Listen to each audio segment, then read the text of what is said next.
அந்த arc pass கிட்ட இருந்து அந்த அறிவிப்பு வெளியாச்சு பாத்தீங்களா, பர்சிக் மோட் வந்து செயல்படுத்தப்பட்டது சொல்லிட்டு. சோ இப்ப பாஸ் வந்து ஆபத்தான நிலை யூனிக் ஜாம்பியா வந்து உருமாறியது. நம்ம ரேகா வந்து கடைசியா காத்திருந்து எனக்கு சலித்து விட்டேன்னு சொல்லிட்டு நக்கலும் பண்றான். ஆர்க் பாஸ் வந்து வான்னு சொல்லிட்டு ஆக்ஷன் வைத்து அட்டாக் பண்ண வருது. நம்ம ஹீரோ வந்து மாசா நிக்கிறான். சோ அவனோட பவரையும் வந்து அவன் பயன் செய்யறான். ஸோ போன் கண்ட்ரோல பயன்படுத்தி பாஸ் கூட செஸ்ட்லாம் வந்து போன்ஸ் இறக்குறான். அப்ப இந்த ஆர்க் பாஸும் வந்து ஆன்னு சொல்லிட்டு கத்துது. எதுக்குன்னா வந்து இந்த போனை வெளில எடுக்க முயற்சிக்குது, வேற எதுவும் கிடையாது. அப்ப நம்ம ரியூகா வந்து ஏய் உன்னால அதை செய்ய முடியாது. ஸோ சிஸ்டம் நோட்டிபிகேஷன் வருது, ஆன்மீக ஆற்றல் -25%, அதாவது தொடர் நுகர்வுன்றது நடைபெறுகிறது. ஸோ இப்போ ஹீரோட ஸ்பிரிச்சுவல் பவர்ன்றது கண்டினியூஸ் கன்சப்ஷன் காரணமா -25% வந்து குறையுது. ஸோ அதே போல வந்து ஸ்பெஷல் பவர் -40% தான் மாறுது. ஏன்னா வந்து ஹீரோ என்ன பண்றான்னா 6 போனை இப்ப கண்ட்ரோல் பண்றான் ஒரே நேரத்திலே. ஸோ இதனாலதான் வந்து இந்த அளவுக்கான பவர் கன்சம்ஷன்ன்றது ஏற்படுது நம்மளோட ரியூகாக்கு. எது எப்படியோ இருக்க போவது நீ மட்டும் அல்ல, அதனால் அவ்வளவு அவநம்பிக்கையுடன் இருக்காதுன்னு சொல்லிட்டு சொல்றான். ஸோ ஸ்பிரிச்சுவல் பவர் வந்து 40% வந்து மைனஸ் ஆகுது. ஸோ ரியூகா வந்து யோசிக்கிறான், எதிர்பார்த்தபடியே ஒரே நேரத்துல 6 எலும்புகளை கையாள்வது அளவற்ற ஆன்மீக சக்தின்றது தேவைப்படும். ஆனால் ஊடுருவியுள்ள அந்த எலும்புகளின் ஒன்று வெளியேற்றினால் கூட அது நகர தொடங்கிவிடும். அதன் இதயத்தை ஒரே அடியில் நான் துளைக்க வேண்டும் சொல்லிட்டு சொல்றான். அப்ப போன் கண்ட்ரோல் தான் ஹீரோ பயன்படுத்துறான். அப்ப சிஸ்டம் நோட்டிபிகேஷன் வருது, தொடர் நுகர்வுன்றது நிகழ்த்தி கொண்டிருக்கிறது. ஸோ ஆன் மாடல் வந்து -68% ஆயிடுச்சு. ஸோ நம்ம ஹீரோ வந்து கம்ப்ளீட்டா போன் கண்ட்ரோல பயன்படுத்தி நம்மளுடைய ஆர்க் பாஸை வந்து டெஃபீட்டும் செய்யறான். அப்புறம் ஹீரோ வந்து லைஃப் ட்ரெயினை பயன்படுத்துறான். ஸோ ஹீரோக்கு ஆத்ம சக்தின்றது 74% வந்து மீட்டெடுக்கப்பட்டுள்ளது. ஸோ பாத்தீங்கன்னா 68% வந்து ஹீரோ வந்து ட்ரெயின் பண்ணிட்டான். ஸோ இப்போ வந்து ரெக்கவரியும் கிடைச்சிருச்சு. இதுதான் சொன்ன ஓபி ஸ்கில் இருந்துட்டு. அப்புறம் ரேகா வந்து அது கேஷ் திரும்பி பாக்குறான் ஓவன் சொல்லிட்டு. அப்ப மீதமுள்ள அங்க ஆக்ஸ் வந்து ஓடுங்கன்னு சொல்லிட்டு, சோ ஹீரோ வந்து அவங்க பாஸை தோக்கடிச்சிட்டான்னு சொல்லிட்டு பயத்துல வந்து அலறுதுங்க. அப்ப ரேகா வந்து நான் உன்னை அனுமதிப்பேன் என்று நினைக்கிறாயன்னு சொல்லிட்டு மாசா கேட்கிறான். அப்போ ஆர்க் கிட்ட வந்து நெடுந்தாடும் சதையை பயன்படுத்துறான். ஸோ ஹீரோ வந்து அந்த ஸ்கில் தான் யூஸ் பண்றான். ஸோ இதெல்லாம் என்ன ஆகுதுன்னா, ஸோ அது வந்து கீழே விழுது. ஸோ ஹீரோ வந்து அவனோட ஆர்மர் சோல்ஜர்ஸ் கிட்ட ஆர்டர் கொடுத்து ஸோ மீதமுள்ள ஆக்ஸ் எல்லாத்தையும் வந்து டெஸ்ட்ராயும் செய்யறான். அப்ப ரூக்கீஸ் வந்து இதெல்லாம் எவ்வளவு மதிப்புள்ளதாக இருக்கும்னு சொல்லிட்டு சொல்றாங்க. என்னன்னு பாத்தீங்கன்னா, அந்த ஆக் செட்டில்மெண்ட் அவங்க வில்லேஜ் மொத்தமா தரமட்டமாக்குறதுல ஸோ எல்லா ஆக்ஸ் மேலேயும் வந்து கிரீன் மேஜிக் கிறிஸ்டல்ஸ் வந்து தோன்றுது. ஸோ இதை பார்த்தா வந்து இதெல்லாம் ரொம்பவே வந்து எக்ஸ்பென்சிவ் சொல்லி சொல்றாங்க. ஸோ இந்த ஆர்க்ன்றது 2 ஸ்டார். நம்ம முன்னாடி பார்த்த காப்ளின்ஸே வந்து ஹீரோக்கு சம்திங் 6 மில்லியன் கிடைச்சிருக்கும் பாருங்க அந்த மொத்த ஸ்டோன்ஸுக்கும். ஸோ அதை கம்பேர் பண்ணா இது வந்து இனிமே வந்து எக்ஸ்பென்சிவ் தான். ஸோ அப்ப வந்து ரேகா சொல்றான், இதுதான் முதல் பரிசு. சிஸ்டம் நோட்டிபிகேஷன் வருது அந்த வெப்பனை பத்தி தான். ஓகேங்களா, ரத்த கோடாரி, தரம் வந்து ரேர் அரிது.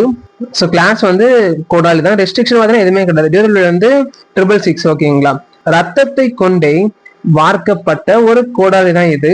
சாபங்கள் ஊடுருவி பாய்ந்துள்ள இக்கோடாரி இதனை பயன்படுத்துபவரின் ஆற்றலை பன்மடங்கு வந்து பெருக்குது. இது எவ்வளவு அதிகமாக ரத்தத்தை உறிஞ்சுகிறதோ அந்த அளவுக்கு இது மேலும் வந்து வலிமை பெறுது. ஸோ அந்த ஆர்க் சீஃப் பயன்படுத்தின அந்த பாஸ் பயன்படுத்தின கோடாரி தான் இப்ப ஹீரோ வந்து இதுதான் மெயின் பிரைஸ்ன்னு சொல்லிட்டு எடுக்கிறான். அப்புறம் இதுதான் வந்து இந்த ஆர்க் கிராமத்தின் மீது படையெடுத்தது வீண் போகலன்னு சொல்லிட்டு சொல்றான். ரேகா வந்து யூமா இதை உன்னிடமே விட்டு விடுகிறேன், நீயே சேகரிப்பா என்று நம்புறேன்னு சொல்லிட்டு அந்த ஆர்க் பாஸோடைய ஆக்ஸ லீடருக்கு வந்து கிஃப்ட் பண்றான். ஓகேங்களா, ரோக்கி வந்து சரிங்க நாங்க மேஜிக் ஸ்டோன்களை சேகரிக்கிறோம், அதனால நீங்க போய் நன்றாக ஓய்விடுங்கன்னு சொல்லி சொல்றாங்க. நம்ம ரேகா வந்து சரி நன்றின்னு தான் சொல்றான். ஏன்னா வந்து நேத்து நைட் வந்து அந்த லைப்ரரி ஆஃப் நாலேஜ் போயிட்டு ஸோ ஸ்கில்ஸ் வந்து கெயின் பண்ணிட்டு அவனுடைய ஆர்க்ஸ் வந்து இனிமே வந்து ஆர்மடா கொஞ்சம் டெவலப்லாம் பண்ணி பாத்தீங்களா. ஸோ அதனால வந்து ஹீரோ நேற்று ஃபுல்லா வந்து டயர்ட் ஆயிருப்பான். ஸோ அதனால இப்ப ரெஸ்ட் சொல்லி தேங்க்ஸ் சொல்றான். அப்ப வந்து ஹீரோ வந்து ரெஸ்ட் எடுக்க நீங்க யோசிச்சிருப்பீங்க, அதுதான் கிடையாது. நம்ம ரேகா வந்து ஒரு வழியாக உன்னை கண்டுபிடித்ததுன்னு சொல்லிட்டு ஒரு மரத்தை பார்த்து சொல்றான். அப்ப வந்து ஏய் வெளியே வா, நாம் சிறிது நேரம் பேசலாம்னு சொல்லிட்டு கூப்பிடுறான். அந்த மரத்துல இருந்து சொல்லிட்டு ஒரு ரெஸ்பான்ஸுமே வரல. ஹீரோ வந்து அவனோட பொறுமையை இழந்துட்டான். ஸோ ஃபயர் டப்பா வந்து நீ இப்படி விளையாட போகிறாய் என்றான்னு சொல்லிட்டு ஹாப்பியா வந்து தாக்குதல் நடத்துறான். ஸோ அவன் கண்ணில் பார்த்தா தெரியும் எவ்வளவு வந்து ஸ்டார்ஸ் மின்னுது. அப்ப நம்ம ரேகாவும் சொல்றான், ஒரு விண்மீன் தொகுப்பாக இருந்தாலும் அல்லது ஒரு பேயாக இருந்தாலும் நான் எப்போதும் இவ்வளவு கடுமையாக இருக்க வேண்டுமான்னு சொல்லிட்டு சொல்றான். அப்ப அதுக்குள்ள இருந்து ஒரு நிழல் வருது. சோ இதனோட நேம் வந்து சோரா. அங்க இருப்பது யாருன்னு சொல்லிட்டு அந்த மரத்துல இருந்து ஒரு கோஸ்ட் வந்து வெளியே அப்பியர் ஆகுது. ரேகா வந்து உங்களை சந்திப்பதில் மகிழ்ச்சி, மாய போராளி அதாவது மேஜிக் பிராவுலர் காஷிவாகி சோரா அவர்கள்னு சொல்லிட்டு சொல்றான். அப்ப சோரா வந்து எனது பெயர் உனக்கு எப்படி தெரியும் சொல்லிட்டு ஒரு ஆச்சரியத்தோட கேட்கிறாரு. நம்ம ரேகா வந்து நிச்சயமாக தெரியும், 35 ஆண்டுகளுக்கு முன்பு தெற்கிலிருந்து வந்த அரக்கர் படையை முன்னிலையில் நின்று தடுத்த அந்த மாவீரன் நீங்கள் தான் சொல்லி கேட்கிறான். நான் காலத்தால் பின்னோக்கி செல்வதற்கு முன்பு உன்னை ஒரு அண்டைடா மாத்தி உன்னுடன் தோளோடு தோல் நின்று போரிட்டு இருக்கிறேன். அதனால் நான் அதை மறப்பதற்கு சாத்தியமே இல்லை. உங்களை போன்ற வீரர்களால் தான் ஜப்பான் வந்து அழியாம தப்பித்ததுன்னு சொல்லிட்டு அவரை புகழ்றான். அந்த நாளை நாம் ஒருபோதும் மறக்க கூடாது என்பதற்காகத்தான் இங்கே ஒரு நினைவு சின்னம் மெமோரியல் கூட வைத்திருக்கிறாங்கன்னு சொல்லிட்டு சொல்றான். பேரழிவின் ஆரம்ப நாட்களில் போர்க்களத்துல முன்னிலையில் நின்று தனக்கென ஒரு பெயரை நிலைநாட்டிய ஒரு மாபெரும் ஆளுமைன்னு சொல்லிட்டு நம்ம காஷிவா கிசாரோ தான் சொல்றாங்க.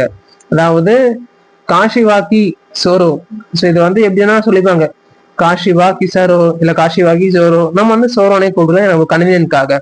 நம்ம இருக்கா வந்து ஒரு தற்காப்பு கலைஞர் மற்றும் ஒரு மந்திரவாதி. இவ்விருவரின் திறன்களையும் ஒருங்கே கொண்ட மேஜிக் பிராவலர் எனும் ஒரு தனித்துவமான ஆற்றலுடைய மூலம் இவன் தனது புகழை வந்து உயர்த்தி கொண்டான்னு சொல்லிட்டு சொல்றான். அப்ப நம்ம சோரா வந்து அப்படியானால் எனது மரணம் வீண் போகவில்லைன்னு சொல்லிட்டு சொல்றாரு. நம்ம ரீகா வந்து உண்மைதான், ஆனால் எல்லோரும் தங்கள் பெயரை விட்டு செல்லவில்லைன்னு சொல்லிட்டு சொல்றான். அந்த மெமோரியல்ல எல்லா நேமும் வந்து பொறிக்கப்படல. சோ நம்ம சோரா வந்து நீ எதை சொல்ல வருகிறான்னு சொல்லிட்டு கேட்கிறாரு. நம்ம ரீகா வந்து அராகிரி கில்டின் துணை தலைவரான பியாக்குகோ உங்களுக்கு நினைவிருக்கிறதான்னு சொல்லிட்டு ட்விஸ்ட் வைக்கிறான். அப்போ வந்து அந்த வாக்கி டாக்கி பிளாஷ்பேக் தான் காட்டுறாங்க. சோ சோரா வந்து வாக்கி டாக்கில உதவி தான் கேட்கிறான். கூடுதல் உதவி தேவை, கூடுதல் உதவி. பேக்கப் வந்து ரெக்வஸ்ட் பண்றேன்னு சொல்றான். தெற்கு விவசாய பகுதியில் இன்னும் பொதுமக்கள் வந்து சிக்கி இருக்கிறாங்கன்னு சொல்லிட்டு கதறான். பியாக்குகோ நறுக்கிட்டான்னு சொல்லிட்டு இவர் வந்து அந்த வாக்கி டாக்கில வந்து அலறாரு. ஷிட், என்னால் இதற்கு மேல தாக்கு பிடிக்க முடியாது, உதவி படைய அனுப்புங்க சீக்கிரம், பேக்கப் அனுப்புங்கன்னு சொல்லிட்டு நம்ம சோராவும் கேட்கிறாரு. காஷிவாகி சோரா, சோரோன்னு நான் சொன்னா தப்பா இருக்காதீங்க, சோரா ஓகேங்களா. அப்ப நம்ம நருகிட்ட வந்து உதவி படையினா கிடையாது, எங்களால ஆதரவளிக்க இயலாதுன்னு சொல்லிட்டு கை விரிக்கிறாரு. சோரோ வந்து விரக்திக்குள்ளாகிறாரு. ஆரம்பத்திலிருந்தே எங்களை பகடையாக பயன்படுத்தவே நீங்கள் திட்டமிட்டிருந்தீர்கள் இல்லையான்னு சொல்லிட்டு ஓகேல கேட்கிறாரு. தெற்கு பகுதி பாதுகாப்பானது என்று எங்களை நம்ப வைத்து வெளியே அனுப்பி வைத்த பிறகு நீங்கள் மட்டும் சாதாரணமாக வடக்கு வாசல் வழியாக நடுவி சென்று விட்டீர்கள். அப்படித்தானே, எங்களை வந்து ஒரு டெய்ட்டா தான் நீங்க பயன்படுத்தீங்கன்னு சொல்லி கேட்கிறான். அப்ப அந்த வாக்கி நாக்கில இருந்து அவன் சிரிக்கிறான். யாரு? அந்த நருஹிட்டோ. ஹாஹா, உன்னாலதான் எங்களுடைய முதன்மை படையை திரட்டி கொள்ள போதுமான நேரத்தை எங்களால ஈட்ட முடிஞ்சது. வடக்கு வாசல் வழியாக நாங்கள் எவ்வித சிக்கலுமே இல்லாம வெளியே வந்துட்டோம். அப்ப சோரா வந்து அங்கே பொதுமக்கள் இருக்கிறார்கள் என்று தெரிந்தும் எங்களை அனுப்பிவிட்டீர்களா அப்படி சொல்லி கேட்கிறான். நாங்கள் அவர்களை கைவிட மாட்டோம் என்று கருதினியான்னு சொல்லும் கேட்கிறாரு. அதாவது சவுத் சைட்ல தான் சோல்ஜர்ஸ், நார்த் ஃப்ரீ, ஈஸியா எஸ்கேப் ஆயிடலாம். சோ இந்த சோரா வந்து சவுத்துக்கு அனுப்பிச்சிட்டு அவனு வந்து நார்த் வழியா எஸ்கேப் ஆயிடுறாங்க. யாரு? அந்த சப் மாஸ்டர். ஸோ கில்டனுடைய சப் மாஸ்டர் தான் அந்த நருஹிட்டோ. ஸோ நம்ம ஷார்ட்டா நருஹிட்டோன்னு கூப்பிடுறோம். ஃபுல் நேம் வந்து பியாக்குகோ நருஹிட்டோ. நம்ம ஷார்ட்டா நருஹிட்டோன்னு வச்சுக்கலாம், ஓகேங்களா? அதான் கன்வீனியன்டாவும் இருக்கு. அப்ப நருஹிட்டோ வந்து ஓகேகள் தான் சொல்றாரு, அளவுக்கு அதிகமா அவநம்பிக்கையை வந்து கொள்ளாதீர்கள். அது அந்த அலையை தடுத்து நிறுத்திய வீரர்களாக அகாரி நம்ம கில்ட வந்து மாத்துது. நிச்சயமா அந்த பெருமை உயிர் பேர்த்தவர்களாகிய நமக்கே உரியது என்றாலும் கூட நம்மளோட சோரா வந்து ஃப்ரஸ்ட்ரேட் ஆயிட்டான்.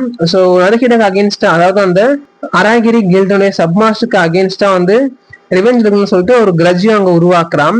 நீ பேர்த்து கொண்டால் நீ ஒரு வீரன், நீ இறந்து விட்டால் அதோடு எல்லாமே முடிஞ்சிச்சுன்னா ஃபேம் எதுவுமே கிடைக்காதுன்னு சொல்லிட்டு ஓகே சொல்றான். உடனே நம்ம காஷிவாகி சோரோ வந்து அந்த வாக்கிடாக்கி தரையில போட்டு உடைக்கவும் செய்யறாரு. சோ ஒரு மான்ஸ்டர் வந்து கோன்னு சொல்லிட்டு சோராவை தாக்க வருது. சிங்கிள் ப்ளோலே வந்து அந்த மான்ஸ்டர் அவர் டெஃபீட்டும் செய்யறாரு. சோ பொதுமக்களை பாதுகாத்து கொண்டு இங்க இருந்து தப்பிச்சிடுங்கன்னு சொல்லிட்டு சோரோ ஆர்டர் இடுறாரு. ஆனான்னு சொல்லிட்டு அவனோட காமெண்ட்ஸ் தயங்குறாங்க. சோ இவர் வந்து தயங்க அவங்க விரும்பல. இப்ப பிளாஷ்பேக்ல தான் வந்து சொல்றாரு, இது என்னோட கட்டளை, சீக்கிரம் செல்லுங்கள் அப்படின்னு சொல்லிட்டு நம்ம சோரோ வந்து ஜப்பானை சேவ் பண்றதுக்காக, சோ அவர் வந்து அந்த அலையை தடுக்கிறதுக்காக அவரே வந்து தியாகம் செய்துட்டாரு. ரேவா வந்து உங்களை மரணத்திற்கு அனுப்பிய நருஹிட்டோ ஒரு வீரனாக மாறிவிட்டான். உங்களை பற்றிய அனைத்து ஆவணங்களும் வந்து அழிக்கப்பட்டு விட்டன. இது உண்மையிலேயே ஒரு துயரம். உயிர் துறந்தது நீதான், ஆனா அந்த புகழை வேறொருவன் தட்டி சென்று விட்டான்னு சொல்லிட்டு சொல்றான். நானாக இருந்தால் என்னால நிம்மதியா ஓய்வு எடுக்க முடியாது, இதனால இந்த துயரத்தினால மீள முடியாது. அது நானாக இருந்தால் மரணத்திலிருந்து மீண்டு வந்து நிச்சயமா வந்து நான் பழித்து இருப்பேன் அப்படின்னு சொல்லிட்டு ஹீரோ வந்து காரசாரமா பேசும்போது ரேகா வந்து அதற்கு பதிலாக உங்களது அடையாளத்தை அவன் முற்றிலுமா அழிச்சுட்டான் அப்படின்னு சொல்லிட்டு இனிமே வந்து ஃபயர் அப் தான் பண்றான். அப்ப சோரா வந்து உனக்கு தேவையற்ற பேச்சுக்களை நிறுத்து, விஷயத்திற்கு வான்னு சொல்லிட்டு ரொம்ப ஆக்ரோஷமா வந்து அந்த ஸ்பிரிட் மாதிரி கத்துறாரு. இப்ப ஒரு ஆன்மா தான் இருக்காரு, ஓகேங்களா. சோராவோட ஆன்மா வந்து இங்க கத்த செய்யுது.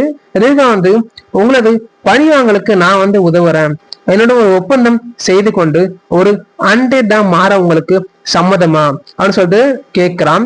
ஸோ காய்ஸ், இதனாலதான் சொன்னது மான்வா ரியலி வந்து அமேசிங்கா இருக்கும். ஸோ காடு கூட கோஸ்ட் ஸ்பிரிட் ஸோ எல்லாரும் கூட கான்ட்ராக்ட் போடுறான். நான் உங்களது பழிவாங்களுக்கு உதவுகிறேன்னு சொல்லிட்டு ஹீரோ சொல்றான். என்னுடன் ஒரு ஒப்பந்தம் செய்து கொண்டு ஒரு அன்டெட்டாக மாறுங்கள். உங்களது ஆன்மாவை வைத்திருக்க ஒரு உடல், அதாவது வெசலை கூட நான் தயார் செய்து விட்டேன்னு சொல்லிட்டு அவனுடைய மோதிரத்திற்குள்ள ஸ்டோர் செய்து வைத்திருக்கிற டிராகோனியனுடைய கார்ப்ஸை வெளியெடுக்கிறான். நம்ம காஷிவாகி சோராவும் இந்த நிலையில் பழி வாங்குவது பற்றி எனது மனதில் ஒரு முறை கூட தோன்றியதில்லை. ஆனால் எனக்கு ஒரு நிபந்தனை உள்ளது. என்னை வைத்து நீங்கள் எதை வேணுமானாலும் செய்து கொள்ளுங்கள், ஆனால் நிரபராதிகளுக்கு தீங்கு விளைவிக்க நான் நிச்சயமா மறுப்பேன்னு சொல்லிட்டு கண்டிஷனை வைக்கிறாரு. நம்ம ரியூகாவும் யோசிக்கிறான். நான் கால பயணம் செய்வதற்கு முன்பும் அவர் இதே நிபந்தனையை தான் விதித்தார். எனவே அவரது உள்ளம் மாறவே கிடையாது. ஒரு மாவீரனிடமிருந்து இதைத்தான் எதிர்பார்க்க முடியும்னு சொல்லிட்டு சொல்றான். சரி, நான் உங்களுக்கு வாக்களிக்கிறேன். உடனே நம்ம காஷிவாகி சோராவும் அப்பனா சிறந்தது, நான் உன்னோட அண்டதாக மாறுறேன்னு சொல்லிட்டு சொல்றான். அப்போ வந்து நோட்டிபிகேஷன் வருது, நீங்க வந்து பவுண்ட் ஸ்பிரிட் ஆகிய காஷிவாகி சோரனுடைய ஓனர்ஷிப் வந்து பெற்றுள்ளீர்கள் சொல்லிட்டு. நான் கால பயணம் செய்வதற்கு முன்பு காஷிவாகியை ஒரு எலும்பு கூடு நைட்டாக மாறச் செய்து அவரை ஒரு முன்னோடி இல்லாத புனித நைட்டாக மாற்றினேன். அதாவது ஹோலி நைட்டா ஹீரோவுடைய பாஸ்ட் செல்ஃப்ல இவரை மாத்தினதா நினைக்கிறான். அப்போதெல்லாம் எனக்கு ஒரு சந்தேகம் வரும். ஆரம்பத்தில் இருந்தே காஷிவாகிக்கு ஒரு வலிமையான உடலை கொடுத்திருந்தால் என்னவாகி இருக்கும். ஸோ ஹீரோவுடைய பாஸ்ட் செல்ஃப்ல நெக்ரோமன்சி தான் பண்ணிருப்பான், 9 ஸ்டார் ரீச் பண்ணிருப்பான். அப்போ வந்து இந்த காஷிவாகி சூராக்கு வந்து உடல் கொடுக்காம ஸ்கெலட்டன் சோல்ஜரா தான் வச்சிருப்பான், நைட்டு போலதான். ஸோ இப்போ வந்து ஸ்ட்ராங்கான உடல் டிராகன் என்னோட காப்ஸை கொடுத்திருக்கான். ஸோ இதுதான் அவனோட டவுட்டாக இப்போ கிளியர் பண்றான். அப்ப குரோனோஸ் மீயனும் இது ஒரு மிகச்சிறந்த படைப்புன்னு சொல்லிட்டு ஆச்சரியப்படுற. ஏன்னா அவர் வந்து கடவுள் தானே, கான்ஸ்டலேஷன் தானே. அதனால்தான் நீங்கள் அந்த உடலை முன்னதாகவே பலப்படுத்தினீர்கள், இவ்வளவு தூரம் முன்கூட்டியே திட்டமிட்டிருக்கீங்கன்னு சொல்லிட்டு சொல்றாங்க. சிஸ்டம்ல இருந்து நோட்டிபிகேஷன் வருது, எல்ரிச் டிராகன் முழுமை அடையாதது, காஷிவாகி சோரோ இனம் வந்து அண்டெடு, ரேங்க் வந்து 3 ஸ்டார் கொடுத்திருக்காங்க. சிறப்பு குறிப்பு பாத்தீங்கன்னா, இந்த ஆன்மா வளர வளர இதுவும் வளரும். இது உடலின் சக்தியை இன்னும் அதிகமாக வெளிப்படுத்தும் திறன் கொண்டது. ஸோ இந்த ஸ்பிரிட் வளர வளர இந்த டிராகனும் வந்து டெவலப் ஆகுது. இது மிக சரியாக இருக்குதுன்னு சொல்லிட்டு நம்ம ரியூகாவும் சொல்றான். ஸோ ஹீரோ பாத்தீங்கன்னா ரொம்பவே ஹாப்பி ஆயிட்டான். நான் அவரை ஒரு எலும்புக்கூடு நைட்டாக மாற்றிய போது அவரிடம் இந்த பண்புன்றது கிடையாது. ஸோ பாத்தீங்கன்னா வந்து ஸ்பெஷல் நோட்னா சொல்லிட்டு இது கேரக்டருக்கு வந்து இனிமே வந்து பூஸ்ட் பண்ணியிருக்காங்க. ஸோ வந்து என்னன்னு பாத்தீங்கன்னா, மாயாவி டிராகன் முழுமை அற்றது, அதாவது இன்கம்ப்ளீட் ஸ்டேட்ல இது உள்ளது. ஸோ இனம் பாத்தீங்கன்னா உயிரற்றது, அண்டெட். இதனுடைய ரேஸ் பாத்தீங்கன்னா 100 ரேங்க்ல இருக்குது. இதனுடைய ஸ்ட்ரென்த் 205, மேஜிக் 221, எஜிலிட்டி 143, என்டியூரன்ஸ் அந்த தாங்கும் திறன் வந்து 180ல இருக்கு, ஸ்டாமினா வந்து 176. அப்புறம் சிறப்பு அம்சங்கள் பார்க்க போனீங்கன்னா மேஜிக் ஃபைட்டர் யூனிக் மாய போராளி, அப்புறம் வந்து God fighting ice, அண்டெட் being. Skills போனோம்னா வந்து திறன்கள் பாத்தீங்கன்னா போர் உத்திகள் ஏ, இருள் போர் ஒளி வட்டம் பி ரேங்க்ல இருக்கு, தற்காப்பு கலைகள் சி, இருள் எரிபொருள் டி, இந்த மாதிரி பல ட்ரேட்ஸ் கொடுத்துருக்காங்க. ஸோ இது கூடவே பார்த்தீங்கன்னா ஸ்பெஷல் நோட் என்ன சொல்லியிருக்காங்கன்னா, இந்த உயிரற்ற உயிரினத்தால் வளர்ச்சி அடைய இயலும். அதன் ஆன்மா வளர வளர உடலின் ஆற்றலையும் இது வந்து இன்னும் அதிகமா வெளிக்கொண்டு வர திணறது இதற்கு ஏற்படும். சோ இந்த காஷிவாகி சோரோ வந்து இந்த பாடிக்கு ஏற்பதான் அடாப்ட் ஆகியிருக்கான்.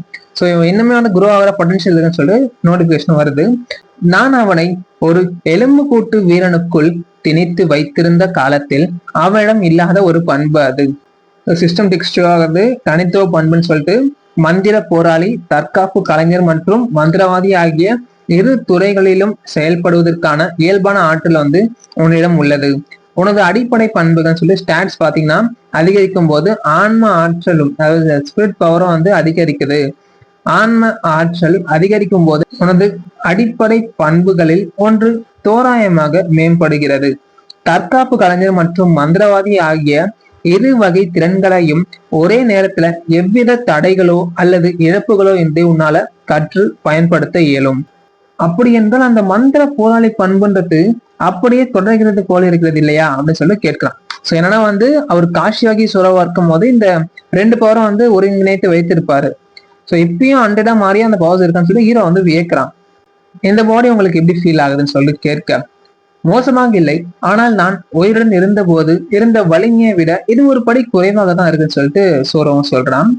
உயிரற்ற படைப்பு எல்ரிச் டிராகன் முழுமையற்றது, ஆகவே இது ஒரு முழுமையற்றது என்றே சொல்ல வேண்டுமா என்று யோசிக்கிறான்.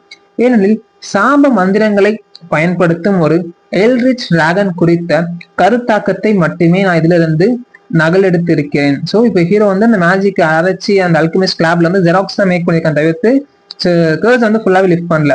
இருப்பினும் கடந்த முறையை விட இது ஒரு சிறந்த தொடக்க புள்ளியாகவே அமைகிறது.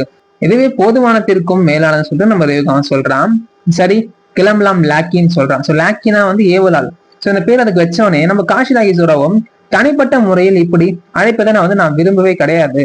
அப்படியானால் உனது அசல் பெயரை அழைக்க வேண்டும் சொல்லி ஹீரோ கேட்கிறான்.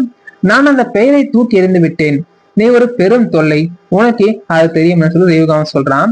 அவன் முன்பெல்லாம் இதை விட மிகவும் அமைதியாக இருப்பான், அவனது ஆளுமையை மாறிவிட்டான்னு சொல்லி சொல்றான். முன்னாடி அந்த ஸ்கெலெக்டா இருக்கும் போது இந்த மாதிரி பிஹேவ் பண்ண மாட்டானே, சோ அவனுக்கு பாடி வந்து அதுக்கான ஹீகோ வந்துருச்சு நம்ம ரேகா யோசிக்கலாம்.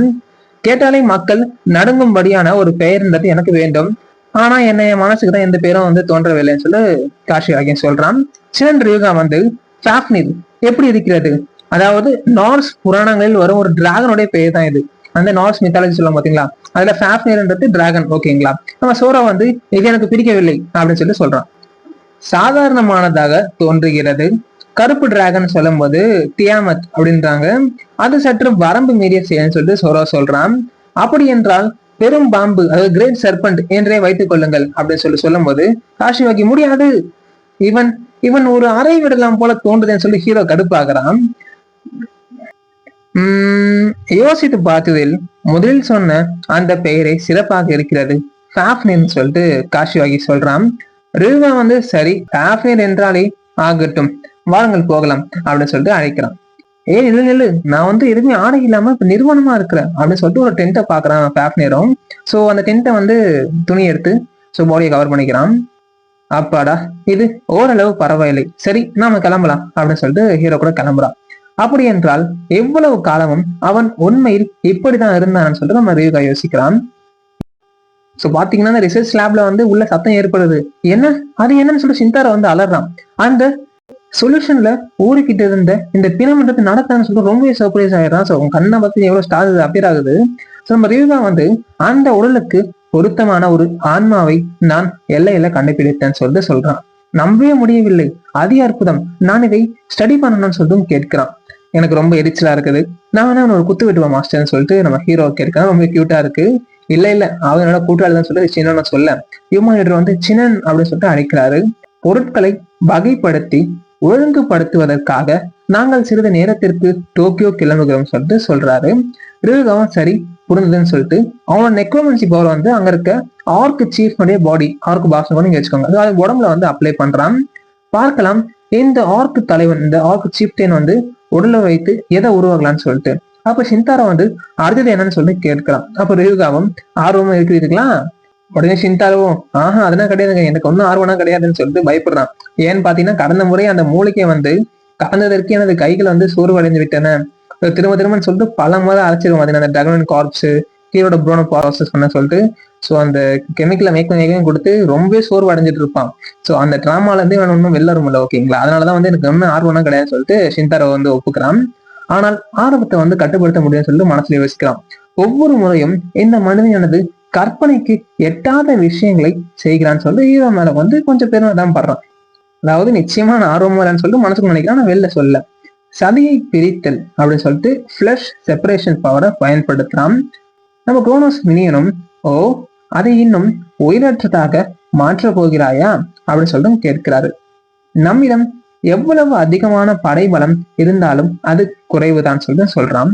அப்ப சிஸ்டம் நோட்டிபிகேஷன் வருது, எலும்பு கூடு நிறைய விகிதம்ன்றது ஹையாவே இருக்கு, அனைத்து தகுதிகளும் 100% அதிகரித்தன, எலும்பு கூட்டின் பண்புகள் பாதுகாப்பிற்காக மாற்றப்பட்டுள்ளன. ஸோ ஹீரோ நம்ம வந்து ரிசர்ச் போர்ஷனை வந்து கேட்கிறான், இந்த எக்ஸ்ட்ராக்ட்னு சொல்லிட்டு. ஸோ சரின்னு சொல்லி ஷின்தாரோ அதை வழங்குறான். நிலையான தரம் எலும்பு கூட்டு உருவாக்கத்தை பாதிக்கிறதுன்னு சொல்லிட்டு வருது. ஸோ ஹீரோ வந்து அந்த போர்ஷனை அந்த எலும்பு கூடு மேல ஊத்துறான். ஓ இது ஒரு நல்ல மெய் காப்பாளராக இருக்கும் சொல்லிட்டு சொல்றான். ஸோ சும்மா மாசம் வந்து ஸ்கெலிட்டன் பாடி வந்து நிக்குது. சிஸ்டம்ல ஷோ ஆகுது, எலும்பு கூடு காவலாளி, ஸ்கெலிட்டன் கார்டு, இனம் வந்து அண்டெடு, ரேங்க் வந்து 2 ஸ்டார் இருக்கு. ரிவிகா வந்து இனிமேல் நான் உயிர் உறிஞ்சும் திறனை பயன்படுத்தும் போது நீ என்னை பாதுகாப்பாக பார்த்து கொள்ள வேண்டும் இன்ஸ்ட்ரக்ஷன் அந்த பாடி கார்டு ஸ்கெல்டனுக்கு வழங்குறான். அப்ப ரிவிகா நன்று அது போதும் சொல்லிட்டு பாடி கார்டு கிட்ட சொல்றான். ஸோ அந்த ஸ்கெல்டன் வந்து நம்ம குரூப் மாதிரி ஹாப்பி ஆகுது. ஒன் பீஸ் அவங்க குரூப் யாரும் தெரிஞ்சிருக்கோம். இந்த முறை ஏன் எலும்பு கூடுகள் சொல்லிட்டு ஷின்தாரோவும் கேட்கிறான். எலும்புகளுக்கு பல சிறப்பம்சங்கள் உள்ளன, அவை எடை குறைந்தவை, மேலும் எவ்வித முன்னாயத்த பணிகளும் இல்லாமல் அவை அழுக போவதில்லை. ஒரு கால வரம்பை கொண்ட ஜாம்பிகளை போலன்றி நீங்கள் தொடர்ந்து அவற்றுக்கு ஆற்றல் அதாவது ஸ்பிரிட்டை வந்து அழித்து கொண்டிருக்கும் வரை எலும்பு கூடுகளை அவற்றின் எலும்புகள் தேயும் அளவுக்கு நீங்க வேலை வாங்கலாம். உயிர் உறிஞ்சுதல் என்பது ஒரு நெருங்கிய தூர தீரன், எனவே அதை பயன்படுத்தும் போது எனக்கு ஒரு மெய்காப்பாளர் வந்து தேவைப்படுறான். ஸோ ஹீரோ வந்து அந்த லைஃப் ட்ரெயினை பயன்படுத்தும் போது அவன் டிஃபென்ஸ்லெஸ்ஸா இருப்பான். ஸோ அதனால அவன் ப்ரொடெக்ஷனை வந்து லாங் டேர்முக்கு யோசிக்கிறான். நம்ம ஷின்தாரோவும் அவன் வெறும் எலும்பு கூடுகளை மட்டும் உருவாக்கி கொண்டிருக்கவில்லை, ஏற்கனவே அவற்றின் நீண்டகால பராமரிப்பை பற்றியும் சிந்தித்து கொண்டிருக்கிறான் அப்படின்னு சொல்லி யோசிக்கிறான். அவரை பார்ப்பதில் எனக்கு ஒருபோதும் சலிப்பே ஏற்படாததுல வந்து ஆச்சரியமே கிடையாதுன்னு சொல்லிட்டு சொல்றான். ரிவிகா வந்து ஷின்தாரோ எனக்கு ஒரு வேலை இருக்குது, அதனால இவனை உன்னோட பொறுப்புல விட்டு செல்றேன்னு சொல்லிட்டு சொல்றான். ஷின்தாரோவும் என்ன எந்த நேரத்துல எங்கதான் போறேன்னு சொல்லிட்டு கேட்கிறான். தெய்வங்களின் மன்றமாகிய பேந்தியோனுக்கு தான் நான் செல்றேன்னு சொல்லிட்டு ரிவிகா சொல்றான். எனது லெவல் வந்து உயர்ந்திருப்பதால் தெய்வீக மந்திரங்களை பெற்றுக்கொள்ள நான் வர வேண்டும் என்று எனக்கு ஒரு அறிவிப்பு வந்தது. ஸோ குரோனோஸ் வந்து ரொம்ப வந்து பெருமிதப்படுறாரு. ஸோ ஷின்தாரோ வந்து ஸ்டன் ஆயிடுறான். என்னன்னு பாத்தீங்கன்னா, என்ன புனித மந்திரங்களா, கொஞ்சம் நில்லுங்கள், அதன் மூலம் நீங்கள் என்ன சொல்ல வருகிறீர்கள் சொல்லிட்டு கத்துறான். நீங்க ஒரு பிரிஸ்டான்னு சொல்லிட்டு கேட்கறதோட இந்த சாப்டர் வந்து இதோட முடிச்சுக்கிறாங்க. ஸோ ஷின்தாரோ பாத்தீங்கன்னா ஹார்ட் அட்டாக் அந்த மாதிரி கத்துறான். ஸோ நம்ம ஹீரோ வந்து மாசா போக்கர் ஃபேஸ்ல இந்த ரியாக்ஷன் இல்லாம மாதிரி சிக்மா லுக் வைக்கிறான். ஸோ ரியலி கைஸ் ரொம்பவே அமேசிங்கா இருக்கு. So keep on supporting us. Thank you all my dear beloved friends once again.